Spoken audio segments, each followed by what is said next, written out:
makers. This is another project I'm making for the Tim Holtz Idea-ology Holiday 2024 release.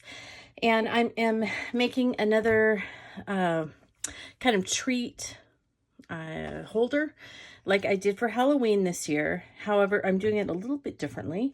So for the one for Halloween, I used one of the Vignette drawers. I took out the dividers and I cut a bunch of pillow boxes and tucked them in. So because we have the craft stock kind of shimmer glitter paper, again, I'm going to use this, cut it out, make some treat pillow boxes, and I'm going to put them in here, but they're going to be in two sections. The third section, I'm actually going to put a piece of chipboard over it, and I'm going to put one of the, it'll either be the second to largest or the middle box on top here. And I'm going to put a little scene in the box, covering it with some, backdrops and things like that. I'm going to have a tree. I'm going to have this fireplace from the Layers this year. Isn't that pretty? I really love it. So I'll have a tree, I'll have the layers, and then out front I want to have one of these absolutely adorable little Santa mugs kind of sitting out here with some candy strewn around and maybe a candy cane coming out of it. And then also out in front, I thought I would add just a few boxes here and there covered with some of the, I'm going to use the collage strips for this because I think they'll be perfect. I don't have to cut into any big pieces of paper to cover them. So I think these will be perfect. And, as I look through, just kind of, so this is plenty to cover this little thing, or even probably cover much of this that will be seen.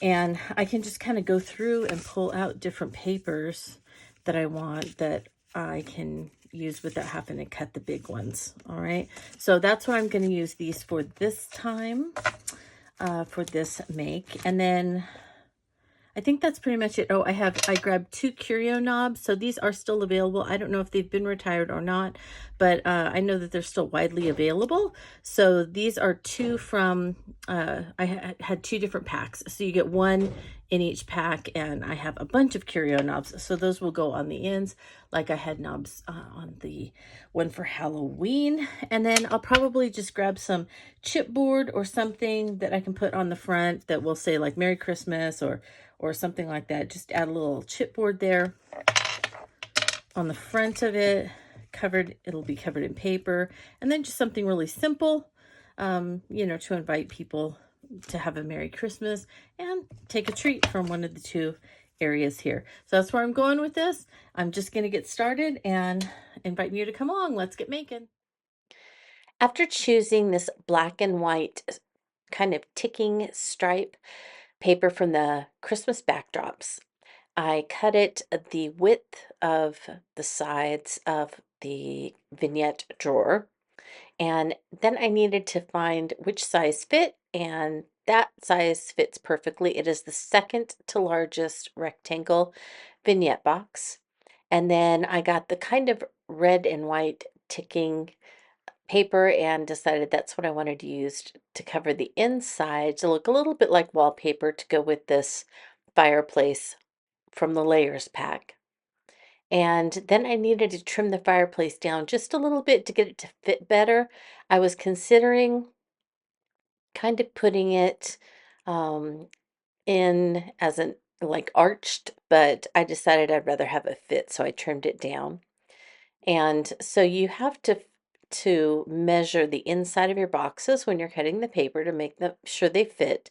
So it needs to be the width of the inside of the box, and then however high or wide the side is that you're covering. And for the bottom, I didn't want to use the wallpaper. I wanted something else that looked like a hearth, so I grabbed some leftover brick paper from my book nook, and I added that as the hearth. And now I am cutting down the side pieces and then the part that will be on the ceiling, even though you usually don't wallpaper ceilings, right? Now I have put a piece of chipboard across that end And now I'm just putting Distress Collage Medium on the sides and making sure that those pieces of backdrop really have a good connection.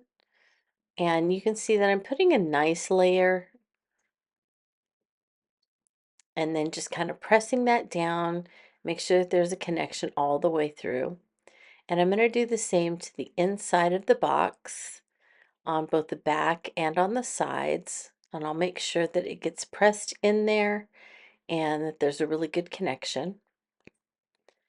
And then I also cut some black and white paper for the outside of the box so that it coordinated well with the vignette drawer.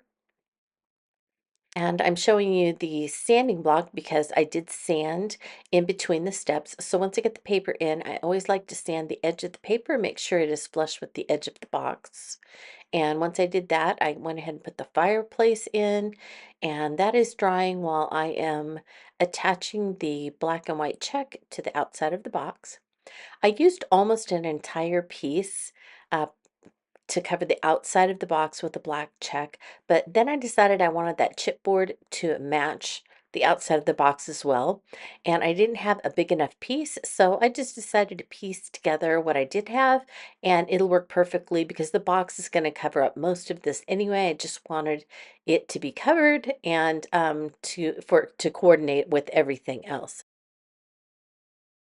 Once I had that paper on, I want to cover up the raw edge of the vignette drawer. And so I'm adding a little bit of Distress Collage Medium on that raw edge. And then I have grabbed some design tape trim. So there is a whole package of design tape trims that you can get. And I highly recommend it if you don't have them. There are even some still on the market that have been retired, but you can still get them for Halloween and Christmas as well. So this one is just black with some white numbers on it, and I am just putting a little bit of Distress Collage Medium, and then I'll put a piece of the design tape trim, and then I press it in with my bone folder and make sure it has great contact, and then you're done. All right, one thing I forgot to do here, and I'm showing you how to put together the pillow boxes, but I forgot to put the windows in before I attach them. So just know that there is a step in here that's missing and that you are going to need to put the red line tape or score tape around the window and attach your transparencies or whatever you're putting on the windows before you put them together like you see me doing now. So you'll need just a little bit of red line tape on each side, and then that red line tape attaches to the flap, and that's pretty much all you have to do to put these pillow boxes together. Decorating in the front of my treat box, I'm going to use the marquee, and I picked the Merry Christmas marquee, and so you can see that I have a little bit of candied apple distress paint on my craft mat, and I am using just my finger to go in. I'm getting a little bit of the paint on my finger, and then I'm just carefully tapping onto the letters so that I just get the paint on the front of the letters. I don't want it to go down the side. I don't want it to get on the long piece underneath the marquee letters. I just want it on the letters. Now you may need to let this dry and put a couple of coats on. It just depends on the look that you're going for. Now it's time to wrap some presents. So I have gone through and I have looked at some paper and chosen the red stripe for my 1/2 inch wooden block, and I'm choosing another for the 3/4 inch wooden block. So I'm just going through those collage strips and picking out the one I think will best coordinate. So I've chosen this poinsettia section, and so I'm going to trim that off. And I have 1/2 inch and 3/4 inch wooden cubes for this that I got at the hobby store in the wooden hobby section. You can get 1 inch, 1.5 inch, however big you want. But these are the sizes I felt worked best with this vignette. And now I'm trimming it down to 2 3/4 of an inch pieces. And look at how amazingly these fit. So 1 3/4 inch strip fits perfectly on 3 sides, and the other one fits perfectly the other way, and then the whole cube is covered.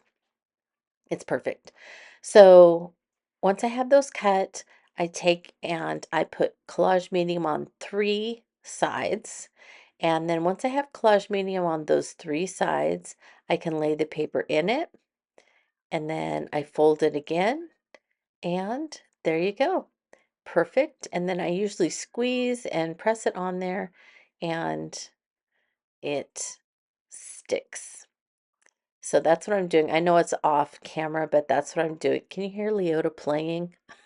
I don't know if you can hear, she's really loud. Okay, so then I sand off the edges and I do the other 3 sides. So I trim it with my scissors and then I sand those edges. You want the edges smooth.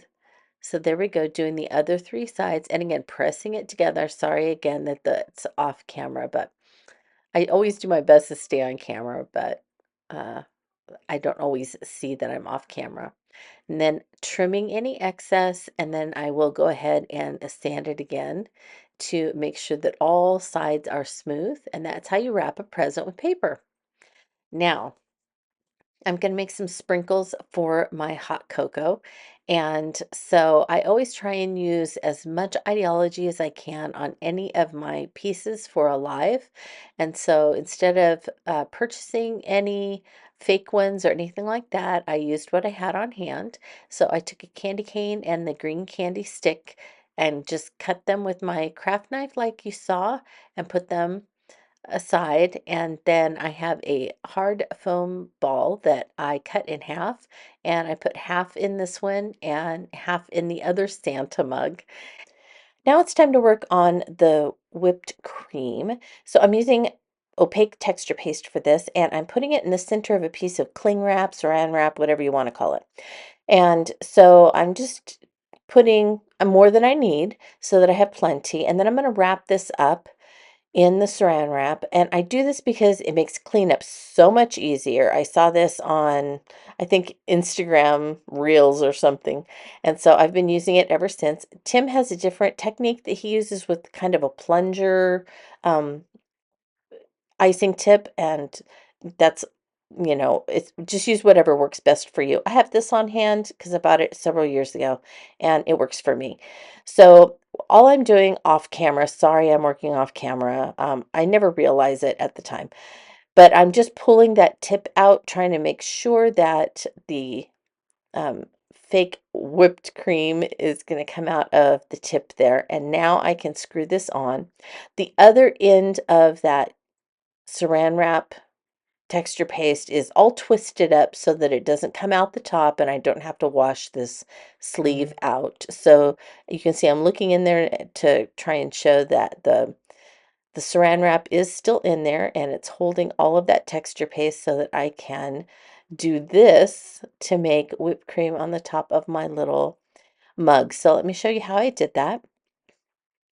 First, I need to fill in the mug, and so I have some of the hard styrofoam balls, and I cut them in half, and I used half for this mug and half for the mug that I did prior to this.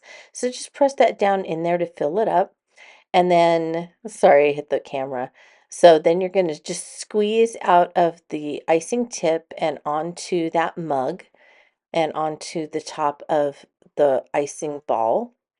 And it doesn't have to be perfect because when you do this at home, it's not perfect, probably. If it is, hats off to you because my whipped cream is never perfect at home.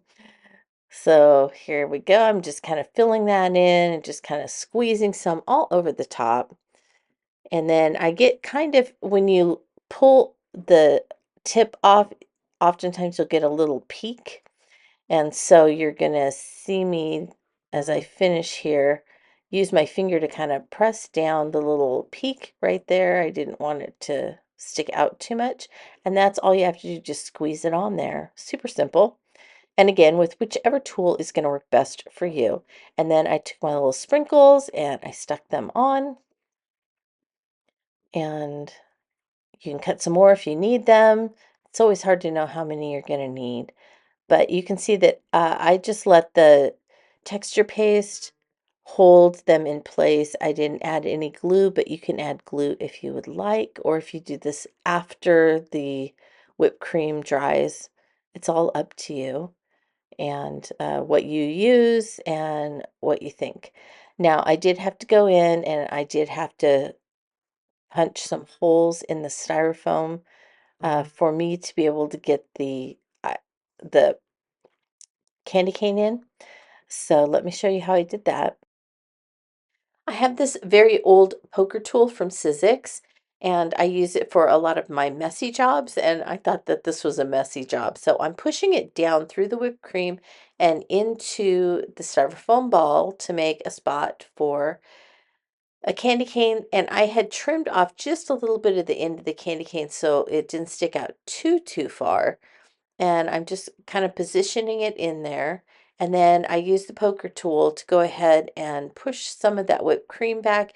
You could pipe some more on there if you wanted, but that is the final result. And I really think these turned out super cute. I was very happy with them. Now it's time to finish up these pillow boxes. You can see that I actually did get the transparencies in the windows. So I did that before I put the rest of them together. And then I went through my layers pack that has the botanical pieces in it, as you can see. And I pulled out the pieces like the poinsettias, some holly, the wreath, the bells, all of those, put double-sided tape on the back of them, and then attach those to the windows just to add some interest. I love the bold colors, very festive feeling, and so I really love that. And then I decided I wanted some sort of sentiment on them, and I reached for my sticker pack for that. So we have red and green stickers that are perfect for this. They are the exact same sentiments, just in different colors. And I attached those to the fronts of each one for a perfect little sentiment and holiday encouragement. I did notice though that they did start to lift on the edges, so I would recommend using double-sided tape on these as well. Here's my finished treat box, and just to let you know, this is future Tami. So I am talking to you about this after it's already been shipped and shipped back to me. So I really love how this one turned out. I think the Halloween one was fun, but I absolutely love this Christmas one. So let's start with the front, which I think that the poinsettias really set everything off. I did trim them apart to get them to fit equally, but I think it looks great, including I trimmed the little leaves and then just with my finger put a little bit of that paint on there so that the Merry Christmas would stand out. Fabulous. Love it. The treat boxes have all those treats in them that I picked, and then just did the same thing on all of them. A layer, one of the little label stickers, and you are set and ready to go. So really simple to do and to make them look very much the same, and a great way to use up all of those wonderful botanical layers and things with the wreaths and all of that on it. The candy that I got is one of those soft peppermints. I bought a whole jar of them, and they're called Redbird, and they're just soft peppermint candies, really yummy. And that's it. Filled it up. Now, I'm going to go ahead and set these to the side just because I don't want them to fall out while I'm talking about the rest of it. So I did light up the tree with the multi-lights. And as I said before, lighting up trees is not my favorite. I am not very good at it. But it really makes a scene, doesn't it? And then had so much fun making the little Santa mug hot cocos with the candy cane coming out. And since Tim's Holiday Hoopla, I have seen so many great Santa Christmas mugs with the piped whipped cream and all of that. So it's really been fun watching everyone make these after his tutorial. So a lot of fun. Then the gifts. that I made that are all in the back, and those are so simple. A little bit of twine tied on them, the candy. I did go ahead and cover the top here with this Making Spirits Bright. It just didn't feel finished without that little top part. I have some of the, this is design tape trim, I believe. And so I just love this. I say it every time I do a vignette because I would not be able to do my vignettes without this design tape trim.